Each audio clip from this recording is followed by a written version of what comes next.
അപ്പോൾ കഴിഞ്ഞ ഒരു ഗവൺമെൻറ് എടുത്ത തീരുമാനത്തിനെ അവർ മാറ്റിയത്. അപ്പോൾ അവർക്ക് സ്വീകാര്യമാണെങ്കിൽ മാത്രം അത് തുടരും, അല്ലെങ്കിൽ മാറ്റുമെന്നാണല്ലോ. അതാണ് ഒന്നാമത്തെ കാര്യം. അപ്പോൾ ആ ഒരു വാദം ഒരു പ്രസക്തമായ കാര്യമല്ല. രണ്ട്, ഇടതുപക്ഷം തീരുമാനിച്ചിരുന്നു. എന്താ നിങ്ങളത് ചർച്ച ചെയ്യാത്തത്? അത് കുറച്ച് വിശദമായിട്ട് ചർച്ച ചെയ്യും. ഇടതുപക്ഷം ഏത് വീര്യം കുറഞ്ഞ മദ്യത്തിനെയാണ് പ്രോത്സാഹിപ്പിക്കാൻ തീരുമാനിച്ചത്? അപ്പോൾ ബെക്കാർഡിയുടെ വിൽപ്പനയ്ക്ക് 1000 രൂപയുടെ വീര്യം കുറഞ്ഞ മദ്യത്തിന് എത്ര രൂപയാണ് കേരളത്തിൽ നഷ്ടപ്പെടാൻ പോകുന്നത്? 100 രൂപയ്ക്ക് നമുക്ക് 131 രൂപ നഷ്ടപ്പെടുമെങ്കിൽ 1000 രൂപയ്ക്ക് 1300 രൂപ ഈ കേരള ഖജനാവിന് ഒരു ബോട്ടിൽ ലിക്വർ വിൽക്കുമ്പോൾ നമുക്ക് നഷ്ടം വരാൻ പോവുകയാണ്. 600 കോടി രൂപ കേരളത്തിൽ നഷ്ടം. അതുകൊണ്ടാണ് അതിൽ അഴിമതി മണക്കുന്നു എന്ന് പറയുന്നത്. അത് കേരളത്തിൽ നടന്ന ഇപ്പം നടന്നിട്ടുള്ള ഇലക്ഷനിൽ അത് പ്രതിഫലിച്ചിട്ടുണ്ടാകണം. ശ്രീ പി കെ ഗോപൻ, രണ്ട് കാര്യങ്ങൾ.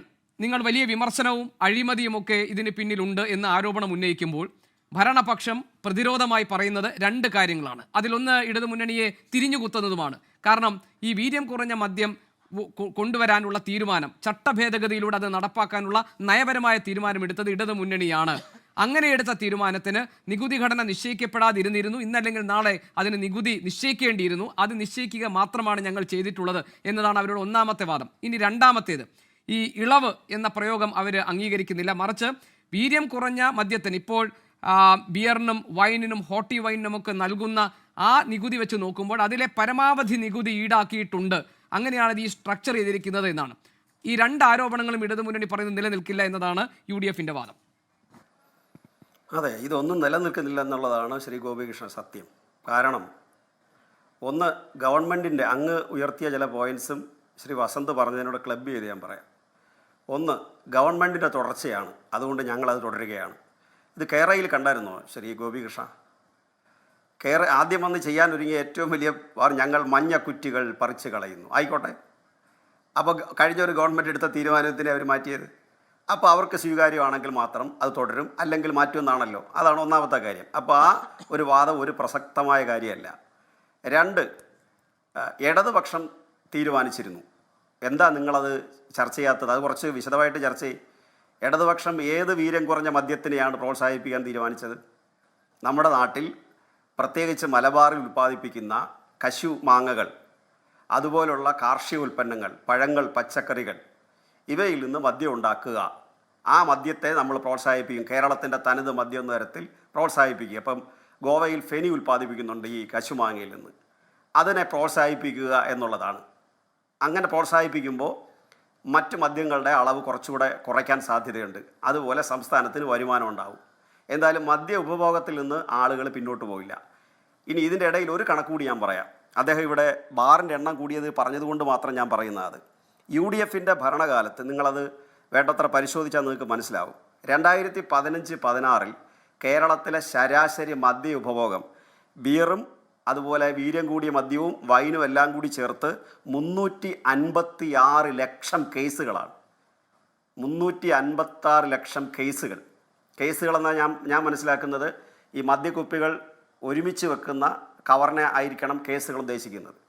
അപ്പോൾ നമുക്ക് വേണ്ടത്ര വിവരമില്ലാത്തൊരു കാര്യത്തെക്കുറിച്ച് പറയുമ്പോൾ ആ ഒരു സംശയമുണ്ട്. അപ്പോൾ 356 ലക്ഷം കേസുകളാണ് ഉപയോഗിച്ചുകൊണ്ടിരുന്നത്. എങ്കിൽ LDFൻ്റെ കാലത്ത് ശരാശരി 315 കുറഞ്ഞു. ഇത് കണക്കുകൾ ഗവൺമെൻറ്റിൻ്റെ പക്കൽ ലഭ്യമാണ്, അല്ലെങ്കിൽ ബിവറേജിൻ്റെ പക്കലും എക്സൈസ് ഡിപ്പാർട്ട്മെൻറ്റിൻ്റെ കയ്യിൽ ലഭ്യമാണ്. നമുക്കത് കള്ളം പറയാൻ പറ്റുന്ന കണക്കുകളല്ല. അപ്പോൾ 10 വർഷം മുമ്പ് 356 ലക്ഷം കേസുകൾ വിറ്റെടുത്ത് 10 വർഷത്തിന് ശേഷം 315 ലക്ഷം കേസുകളായി കുറഞ്ഞെങ്കിൽ സാധാരണഗതിയിൽ ഒരു 400 ലക്ഷം കേസായിട്ട് വർദ്ധിക്കേണ്ടതാണ്. ആനുപാതിക വർധന ഉണ്ടാവണം. ഇവിടെ മദ്യ ഉപഭോഗം കുറയ്ക്കലാണ് ഉണ്ടായത്. അതിൻ്റെ കാരണം എക്സൈസ് ഡിപ്പാർട്ട്മെൻറ്റിൻ്റെ നേതൃത്വത്തിൽ നടന്ന വിമുക്തി മിഷൻ, നമ്മളെല്ലാവരും അതിൽ പങ്കാളികളായിരുന്നു പല രൂപത്തിൽ. എനിക്ക് തോന്നുന്നത് ഒരുപക്ഷെ ഇവിടെ ഇരിക്കുന്ന എല്ലാവരും അതിൽ പങ്കാളികളായി കാണും, വലിയ തോതിൽ പങ്കാളികളായി കാണും. അപ്പോൾ വിമുക്തി മിഷൻ്റെ നേതൃത്വത്തിൽ ഞങ്ങളൊക്കെ വലിയ പരിപാടികൾ അതുമായി ബന്ധപ്പെട്ട് ഡിപ്പാർട്ട്മെൻറ്റുമായിട്ട് ചേർന്ന് നടത്തിയ കൂട്ടത്തിലാണ്. വിമുക്തി മിഷൻ്റെ നേതൃത്വത്തിൽ നടന്ന ഒരു പ്രോഗ്രാമിൻ്റെ ഭാഗമായിട്ടാണ് ആ മാറ്റം ഉണ്ടായി. ഇതാണ് ഒരു കാര്യം. രണ്ടാമത്തെ കാര്യം, ഞാൻ നേരത്തെ പറഞ്ഞതുപോലെ പഴം പച്ചക്കറി വഴിയുള്ള വീര്യം കുറഞ്ഞ മദ്യം, അതിന് നികുതി കുറച്ചിരുന്നില്ല നമ്മൾ. ഇപ്പം സംഭവിക്കാൻ പോകുന്നത് എന്താണെന്നറിയോ?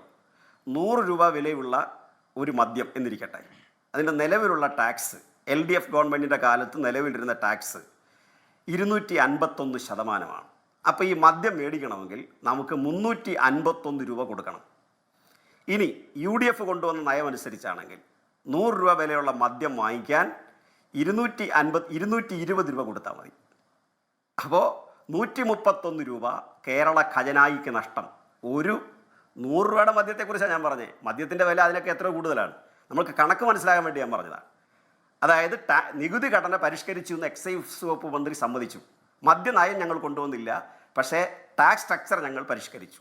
ആ ടാക്സ് സ്ട്രക്ചർ പരിഷ്കരിക്കുമ്പോൾ കേരളത്തിലുണ്ടാകുന്ന ശരാശരി നഷ്ടം 600 കോടി രൂപയാണ്. കിട്ടിക്കൊണ്ടിരിക്കുന്ന നഷ്ടമാണ്. ശ്രീ ഗോപികൃഷ്ണ, ഈ ബഡ്ജറ്റിനകത്ത് ഏതെങ്കിലും ഒരു കാര്യത്തിന് നികുതി കുറച്ചോ? മദ്യത്തിനല്ലാതെ. ശ്രീ പി കെ ഗോപൻ, ഞാൻ സംശയം, ഞാൻ ഇടയ്ക്ക് ഒരു കാര്യം ക്ലാരിറ്റിക്ക് വേണ്ടി ചോദിക്കുകയാണ്. അതായത് ഇപ്പോൾ താങ്കൾ പറഞ്ഞത് 20 മുതൽ 30% വരെ വീര്യമുള്ള ഹോട്ടി ലിക്കർ വിൽക്കാൻ അതിനുവേണ്ടി കഴിഞ്ഞ സർക്കാർ ചട്ടം ഭേദഗതി ചെയ്തിരുന്നു. അത് ഏത് സ്വഭാവത്തിലുള്ളതാണെന്ന് താങ്കൾ പറഞ്ഞു. ഇപ്പോൾ കശുമാങ്ങയിൽ നിന്ന് അല്ലെങ്കിൽ പഴങ്ങളിൽ നിന്നൊക്കെ ഉണ്ടാക്കുന്ന നാടൻ നമ്മുടെ തനത് മദ്യം എന്ന നിലയിലാണ് എന്നതാണ് അതിലെ നിങ്ങൾ നയം വ്യക്തമാക്കിയിരിക്കുന്നത്. പക്ഷേ നികുതി ആ സമയത്ത് നിശ്ചയിച്ചിരുന്നില്ലല്ലോ. അതുകൊണ്ടാണല്ലോ 251% എന്ന ഇന്ത്യൻ നിർമ്മിത വിദേശ മദ്യത്തിൻ്റെ അതേ നികുതി തന്നെ നൽകേണ്ടി വരുന്നത്. നികുതി നിശ്ചയിക്കപ്പെടേണ്ടതായിരുന്നു. അങ്ങനെ ഞങ്ങൾ നികുതി നിശ്ചയിച്ചപ്പോൾ വീര്യം കുറഞ്ഞ ബിയറും വൈനിനും ഒക്കെ നിശ്ചയിച്ചിരിക്കുന്ന നികുതിയേക്കാൾ കൂടുതലാണ് ഞങ്ങൾ നിശ്ചയിച്ചിരിക്കുന്നത്. ഇതാണ് UDF പറയുന്ന വാദം. അത് നിലനിൽക്കില്ലേ എന്നാണ് ഞാൻ ചോദിക്കാൻ ഉദ്ദേശിച്ചത്. അല്ല, അതിലൊരു ഗൗരവമായ പ്രശ്നമുണ്ടല്ലോ. ആ പോയിന്റ് കൂടെ പറയുമ്പോഴേ അത് ക്ലിയർ ആവുകയുള്ളൂ. ഗോപീഷ് ഇടയ്ക്ക് അത് സൂചിപ്പിച്ചു.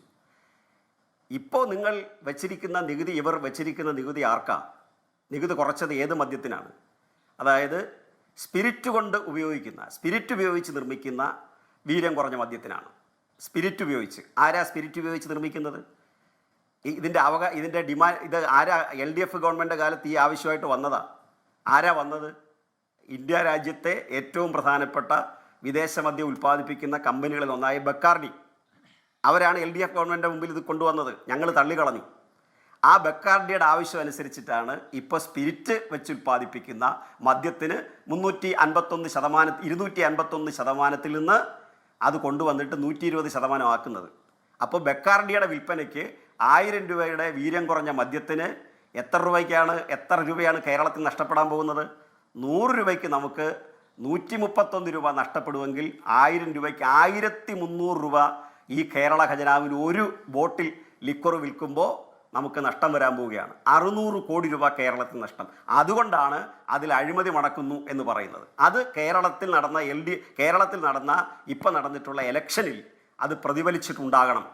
കേരളത്തിൽ UDF അമിതമായ തോതിൽ പണം ചെലവഴിച്ചതിൽ അത് പ്രതിഫലിച്ചിട്ടുണ്ടാവണം. ഇനി ഒരു കാര്യം കൂടി അതിൽ ചേർത്തോ ഗോപികൃഷ്ണ, ഇത് കർണാടക സർക്കാർ ആരാ ഭരിക്കുന്നത്? UDF ആണ് ഭരിക്കുന്നത്. ഇന്ത്യ രാജ്യത്ത് തന്നെ ഏറ്റവും കൂടുതൽ രാഷ്ട്രീയ നേതൃത്വം മദ്യക്കമ്പനികളുമായി ബന്ധപ്പെട്ടിട്ടുള്ള സ്റ്റേറ്റ് കർണാടകയാണ്. പഴയ SM കൃഷ്ണ ഇല്ലേ, കോൺഗ്രസ് മുഖ്യമന്ത്രിയായിരിക്കുകയും പിന്നീട് BJPയിലേക്ക് പോവുകയും ചെയ്ത, നമ്മൾ ആ കാലത്തൊക്കെ ശ്രീ കരുണാകരൻ SM കൃഷ്ണയുടെ കാലത്തൊക്കെ ഈ മദ്യ ഒഴുക്കിനെക്കുറിച്ച് ഒരുപാട് ചർച്ച ചെയ്തിട്ടുണ്ട്. അപ്പോൾ കർണാടകത്തിൽ ഇപ്പോഴും ബിസിനസ് മാഗ്നറ്റുകളാണ് അവിടുത്തെ രാഷ്ട്രീയ നേതൃത്വം എന്ന് പറഞ്ഞാൽ. അപ്പോൾ ഇതിൻ്റെ ബന്ധം കർണാടകവുമായിട്ടുള്ളൊരു ബന്ധത്തിൻ്റെ ഭാഗമായി വളരെ ആവേശപൂർവ്വം ഇന്നത്തെ മുഖ്യമന്ത്രി പ്രഖ്യാപിച്ചിരിക്കുകയാണ് ഈ വീര്യം കുറഞ്ഞ മദ്യത്തിന് LDFൻ്റെ മുമ്പിൽ വന്ന ആവശ്യം നിഷേധിച്ചിട്ട് LDF കേരളത്തിലെ തനത് വിഭവങ്ങൾ ഉപയോഗിച്ച് വീര്യം കുറഞ്ഞ മദ്യം ഉണ്ടാക്കുക. അങ്ങ് പറഞ്ഞൊരു കാര്യമുണ്ട്, ടാക്സ് ഘടന നിശ്ചയിച്ചിട്ടില്ല എന്ന്. ആ ടാക്സ് ഘടന നിലവിൽ ഉള്ള മദ്യത്തിന് എത്ര ടാക്സ് ആണോ അതാണ് അതിൻ്റെ ടാക്സ്. ഇനി അത് പുതുക്കി നിശ്ചയിക്കുകയാണെങ്കിൽ തന്നെ അത് കേരളത്തിലെ കൃഷിക്കാർക്ക് പ്രയോജനം ചെയ്യുന്ന ഉൽപ്പാദനത്തിലേക്ക് വന്നാലാണ് അതിനകത്ത് ആ പുതുക്കി നിശ്ചയിക്കൽ വരുന്നത്. ഇവിടെ പഴം പച്ചക്കറി മദ്യത്തിൻ്റെ കാര്യമല്ല ഈ പറയുന്നത്. സ്പിരിറ്റ് ഉപയോഗിച്ച് മദ്യം നിർമ്മിക്കുന്നതിനെ കുറിച്ചാണ് ഈ ടാക്സ് ഇളവ് ചെയ്ത് കൊടുക്കുന്നത്. അപ്പോൾ കേരളത്തിൽ സാധാരണ മനുഷ്യർക്ക് നിങ്ങൾക്ക് ഏതെങ്കിലും കാര്യത്തിൽ നിലവിലുള്ള ടാക്സ് സ്ട്രക്ചർ കൂടുതലായിരുന്നെങ്കിൽ കുറയ്ക്കാം. ഇപ്പോൾ LDFൻ്റെ കാലത്ത് നിലനിന്നിരുന്നു, കുറച്ചില്ല, ഞങ്ങൾ കുറയ്ക്കുക, ഒന്നും കുറച്ചില്ലല്ലോ. മദ്യത്തിൽ മാത്രം കുറയ്ക്കാൻ തീരുമാനിച്ചതിൻ്റെ യുക്തി എന്താ? അതും ഫസ്റ്റ് ബഡ്ജറ്റിൽ തന്നെ. കുറച്ച് കാലം കൂടി കഴിഞ്ഞാൽ വേണ്ടില്ല. കാരണം ഇവർ ഏതിനെതിരായിട്ടാണോ പറഞ്ഞത്, ഏത് കാര്യങ്ങൾ ആ എതിരായിട്ട് പറഞ്ഞതെല്ലാം ഇപ്പോൾ അവർ നടപ്പിലാക്കി തുടങ്ങിയിട്ടുണ്ട്. അതിനവരൊരു പുതിയ ന്യായം കണ്ടുപിടിക്കുന്നു മാത്രമേ ഉള്ളൂ. ഇതെല്ലാം പബ്ലിക് ഡൊമൈനിൽ കിടക്കുക. നിങ്ങളുടെ ചാനലും കേരളത്തിലെ മുഴുവൻ മാധ്യമങ്ങളിലും അവർ പറഞ്ഞത് മുഴുവൻ അക്ഷരം പ്രതി അതുപോലെ മനുഷ്യരുടെ മുമ്പ് നിൽക്കുക. അപ്പോഴാണ് അതിനെല്ലാം തൂത്തു മാറ്റിക്കൊണ്ട് പഴയ ഒരു സോപ്പിൻ്റെ പരസ്യത്തിൽ അതെല്ലാം മറന്നേക്കും എന്ന് പറഞ്ഞ് മേശപ്പുറത്തിരുന്ന മറ്റെല്ലാ സാധനങ്ങളും തള്ളി മാറ്റിക്കൊണ്ട് ഒരു സോപ്പിൻ്റെ പരസ്യം വരുവാൻ. ആ സോപ്പിൻ്റെ പേര് പറയുന്നില്ല, അതൊരു പരസ്യമായി പോകുന്നുള്ളതുകൊണ്ട് ആ സോപ്പിൻ്റെ പരസ്യത്തിൽ കൊണ്ടുവന്നതുപോലെ ഞങ്ങൾ പറഞ്ഞതെല്ലാം തൂത്ത് കളഞ്ഞേക്കൂ, ദാണ്ടെ ഇത് വന്നിരിക്കുന്നു എന്നാണ്. ഇത് നമ്മുടെ പൊതുസമൂഹം എങ്ങനെ വിലയിരുത്തുമെന്ന് അറിയാൻ വലിയ കൗതുകമുണ്ട് ഞങ്ങളെ സംബന്ധിച്ച്. കാരണം മദ്യം കേരളത്തിൽ അമിതമായിട്ട് ഒഴുകുന്നതിനെതിരായി വലിയ ആശങ്കകൾ പുറപ്പെടുവിച്ചിട്ടുള്ള നമ്മുടെ ഇന്നിപ്പോൾ പങ്കെടുത്തുകൊണ്ടിരിക്കുന്ന ബഹുമാന്യ പ്രതിനിധികൾ ഉൾപ്പെടെയുള്ള ആളുകൾ ഇക്കാര്യത്തിൽ എന്ത് നിലപാട് സ്വീകരിക്കുന്നു എന്നറിയാൻ കേരളീയ സമൂഹം കാത്തിരിക്കുകയാണ്.